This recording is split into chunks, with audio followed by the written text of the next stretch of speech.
ભરૂચ જિલ્લાના આમોદ નજીકથી પસાર થતો નેશનલ હાઈવે નંબર 64ની હાલત આજે ખખડધજ નહીં પણ જીવલેણ બની ગઈ છે।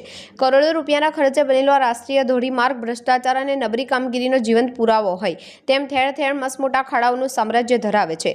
રોડની આ બિસ્મર હાલતથી વાહન ચાલકો પારાવાર મુશ્કેલીનો સામનો કરી રહ્યા છે, જ્યાં તેમણે માણસોને બદલે જાણે જાનવરો કરતાં પણ બળતર હાલતમાં મુસાફરી કરવી પડી રહી છે। ટુ વ્હીલર ચાલકોની હાલત તો સૌથી વધુ કફોડી છે, કારણ કે ખાડાઓ અને છૂટાછવાયા મેટલના કારણે તેઓ અવારનવાર પટકાઈ રહ્યા છે અને ઈજાઓનો ભોગ બની રહ્યા છે।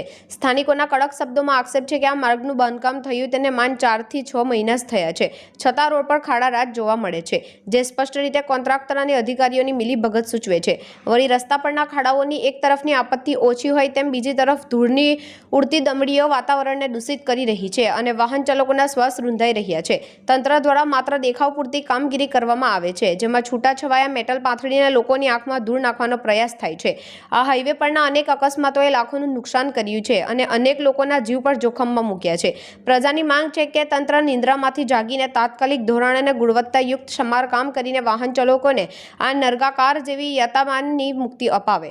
આમોદ નજીકથી પસાર થતો નેશનલ હાઈવે નંબર 64 આજે ખાડાઓનું સામ્રાજ્ય બની ગયો છે અને સ્થાનિકોમાં તો હવે આ વિસ્તારના ખાડાઓનો ઘર તરીકે જાણીતો બન્યો છે। આ મોતના માર્ગ પરથી ગત રાજે એક મોપેડ ચાલક ખાડામાં પટકાતા અકસ્માતનો ભોગ બન્યો હતો। આ કોઈ છૂટીછવાઈ ઘટના નથી, હકીકત એ છે કે આ માર્ગ સતત અકસ્માતોનું કારણ બની રહ્યો છે।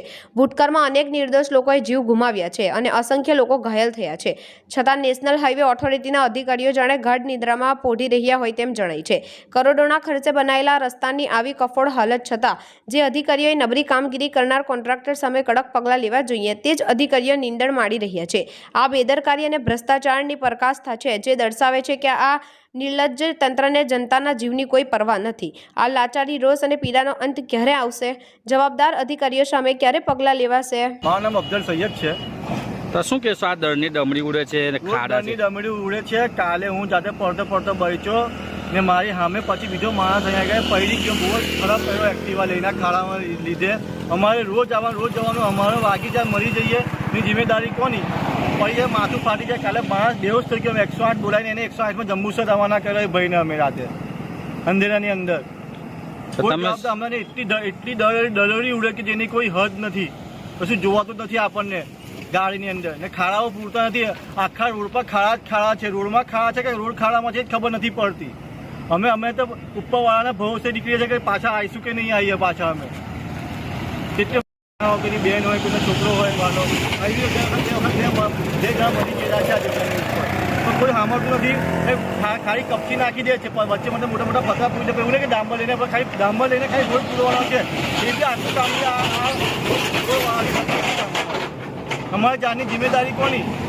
અમે ટેક્સ ભરીએ, ગાડીઓ પેટ્રોલ પૂરવામાં ટેક્સ આપીએ, બધું રોડ ટેક્સ બધું અમે આપીએ છીએ, તો કોઈને કોઈ પડેલી જ નથી જમાનાની અંદર। જેની ગોદી જાય એને ઠંડ લાગે પડે 108 આવે લઈને જતી રહે બિચારાને લઈને। માણસ શું થાય છું? કોઈ બોલવા રાજી નથી, કોઈ કામ કરવા રાજી નથી। આ ખાડા જો તમે આજના નથી, 6 મહિનાથી ખાડા છે, વર્ષોથી ખાડા છે, ખાડા ડામર જઈને ખાલી ખાડા પૂરીને ડામર રોડ પુરવાઈ દેવાનું છે ઉપર, એ બી આ લોકોથી કામ થતું નથી। આ કંટાળીને મારે ઇન્ટરવ્યુ આપવું પડ્યું મારાથી, મારે રોજ નથી જવાનું અમારું। અમે પડી જઈએ, અમારો ધંધો, અમારા ઘર કોણ ચલાવે? અમારું ટાટું ફાકી છે, મરી જઈએ તો કોણ કરે? ભાઈ જો આ કેસે ગયા? કોઈ પૂછવાનું, કોઈ કરવા રાજી નથી, કોઈ આગળ આટલાની અંદર કામ જ કરવા કોઈ રાજી નથી આગળ। આ જો આ બે આપી જગ્યા જો તમે કેવી જવાનું આ માણસ પડે તો થાય હું અમેવાળા માણસનું?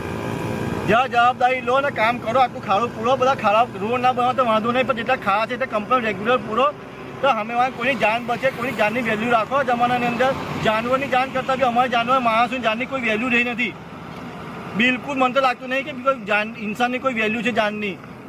માણસોની જાનવર કરતાં બી બદતર હાલત જેની જાનની પોઝિશન થઈ ગઈ છે અમારી।